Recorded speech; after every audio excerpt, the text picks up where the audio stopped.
A dog asleep against your foot is a small miracle pretending to be ordinary. It is close enough to feel your breathing, close enough to be trapped if you turned on it, and somehow it rests. Now move that trust backward into the Ice Age. Before farms, before sheepfolds, before anyone had a word for breed, people moved through cold landscapes with fire, tools, meat, children, fear. Their camps do not vanish when they leave. They leave a smell in the ground. Smoke, blood, marrow, scraped skins, cracked bones. It is a dangerous place to find a meal. Somewhere in that long, unresolved beginning, the animal watching from the dark was not a dog. It was an ancient wolf, or a wolf-like canid, whose exact relationship to living wolves is still debated. We do not know the birthplace, or whether the story began once, cleanly, or through messier contacts across places and generations. But we know the outcome was already ancient. Dogs were our first domesticated animal, arriving before agriculture. By about 14,200 years ago, at Bonn Oberkassel in Germany, a dog was buried with humans, evidence that the relationship had become more than a passing nuisance near people. That is the mystery. How does a risky scavenger become an animal people mourn? No one had to announce a project. No Ice Age committee needed to invent companionship. Human life made a new niche by accident. Repeated camps, repeated leftovers, repeated encounters. The canids that could bear the smell, noise, and danger of people may have come closer than the rest. People, in turn, may have tolerated calmer visitors and driven away the worst.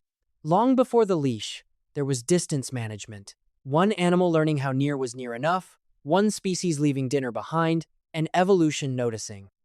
In the late Ice Age, the world didn't offer many comfortable options. Winter could turn a valley into a freezer, and dinner didn't come from a pantry.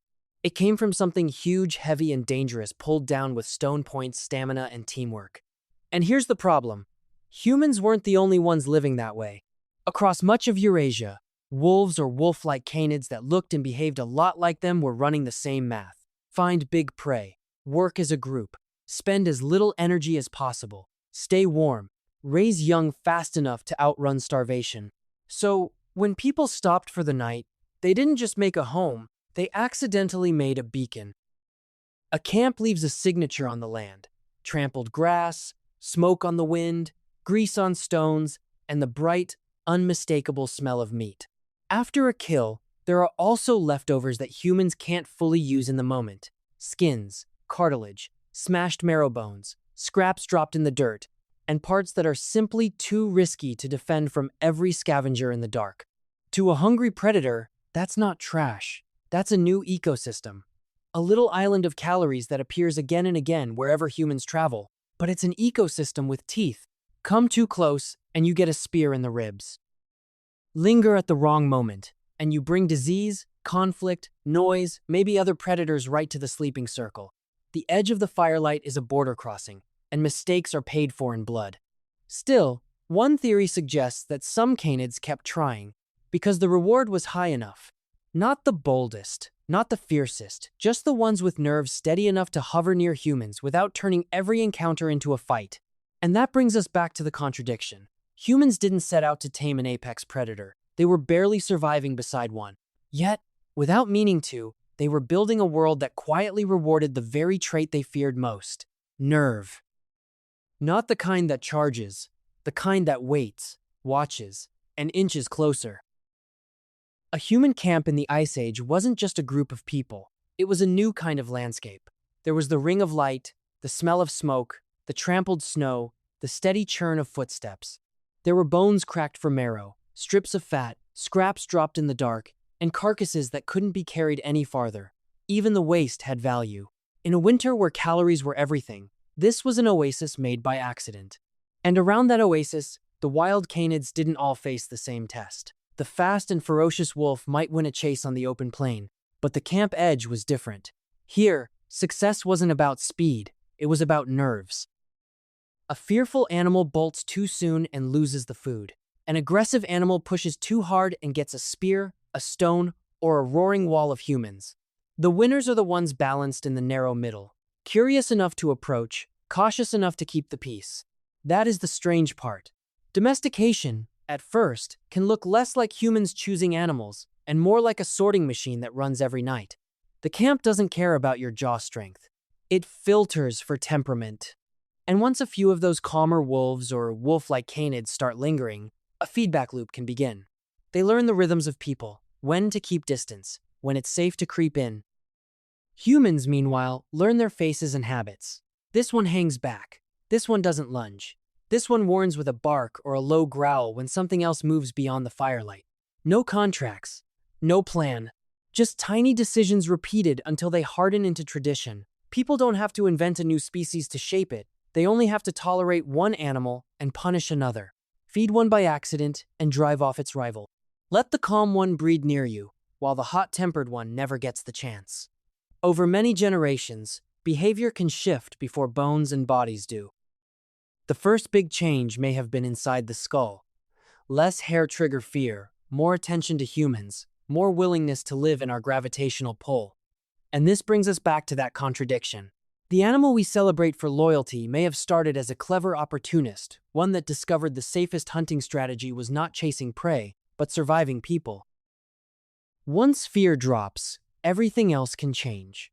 A wolf that keeps its distance lives on a narrow budget, hunt or starve. But a wolf that can tolerate people suddenly has options. Not easy options. Not safe ones, but new ones. It can eat what humans leave behind. It can shadow a kill site after the shouting stops. It can sleep where the wind is cut by shelters and bodies and fire. And here is the strange part. The moment an animal starts living in that human-made niche, selection stops being only about teeth and speed. It becomes about nerves, about self-control, about which individual can watch a loud, unpredictable primate and not panic. Over generations, that kind of temperament doesn't just change behavior. It can tug on the whole body like a thread. Stress hormones, growth patterns, breeding cycles, the timing of development biology is not a set of separate knobs. Turn one, and others shift.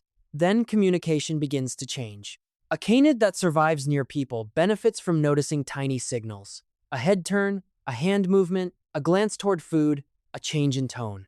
The relationship stops being only about scraps. It becomes a quiet daily negotiation, two species, learning each other's rules without sharing a language. Diet can shift too, but not as a magic key that unlocks domestication. Some dog lineages later show genetic changes consistent with using more starch-rich human foods. That makes sense if you're living near humans, but it doesn't mean the first step was scraps. The first step was bravery. And the bones? They may lag behind.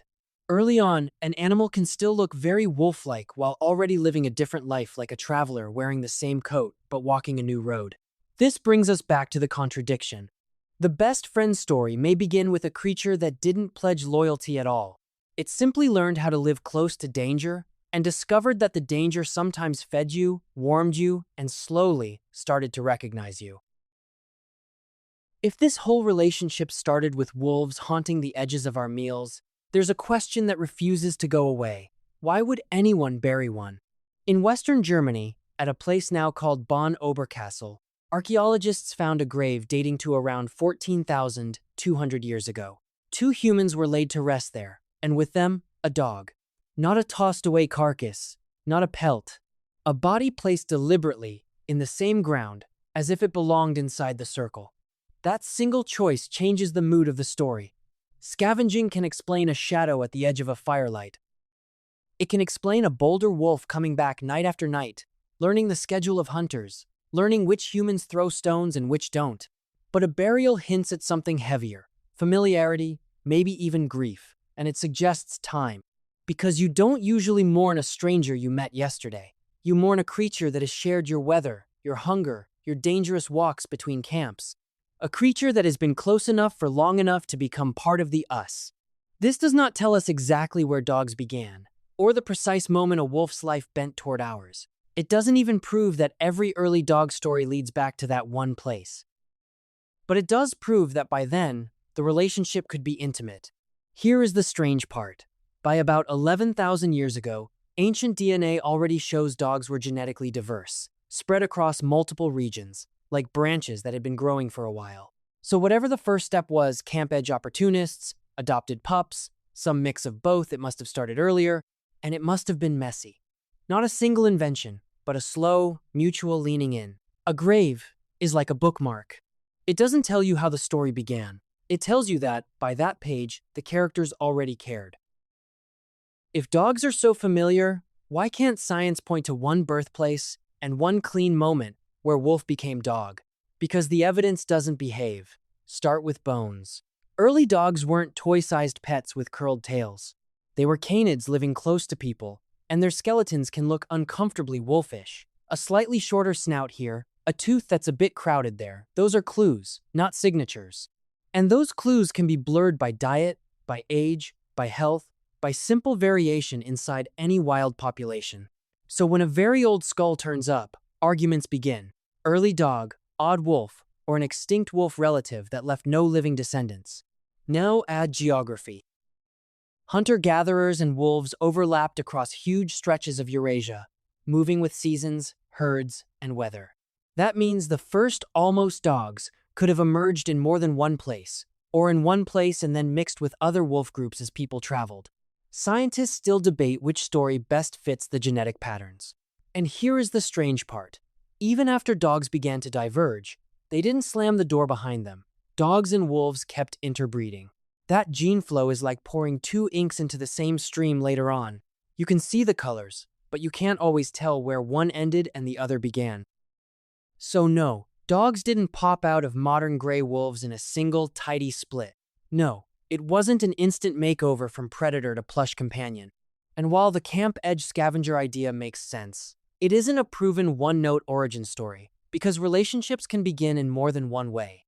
The best honest picture is a long overlap, a foggy borderland where wolf and dog were labels that sometimes fit and sometimes didn't. Not one invention. More like a knot slowly tightened over thousands of years until, one day, someone looked down at the firelight and realized the eyes in the dark had become family. The twist isn't only that humans changed wolves. The animals beyond the fire began changing human life too. Nobody gathered around a hearth with a project called Make Dogs. What we made, by accident, was a habitat. Ash, cracked bones, scraped hides, sleeping bodies, children making noise, adults arguing over meat. To most predators, that meant danger. To some ancient wolves or wolf-like canids, it meant opportunity with teeth on both sides. The biggest animal didn't win that gamble. Not necessarily the boldest. The less jumpy one had better odds. If you could handle smoke, sudden movement, and the baffling habits of people, you fed more often. You might survive a hard winter. Some pups may have heard human voices near camp, and humans, without inventing anything, made choices every day. Drive off the animal that lunges, ignore the one that keeps its distance, maybe tolerate the one that does neither. Alongside other kinds of contact, tolerance became useful. Over generations, it could become inherited. The line never turned clean. Early dogs and wolves continued to mix, and the first dogs were not small versions of modern breeds. By around 11,000 years ago, ancient DNA shows several dog lineages already existed, and about 14,200 years ago, at Bonn Oberkassel in Germany, a dog was buried with humans. That is more than proximity. It suggests attention, possibly care, possibly grief. So, dogs were not invented. They emerged from repeated nearness, leftovers, caution, recognition, and time. Return to the dog asleep beside a human. Inside that ordinary trust is an old exchange. Food for presence, warmth for warning, companionship that may have helped camps notice danger and feel less alone. We did not simply make them. We learned to live with them, and they learned us back. If you like this video, don't forget to like, share, and subscribe to stay tuned for future videos.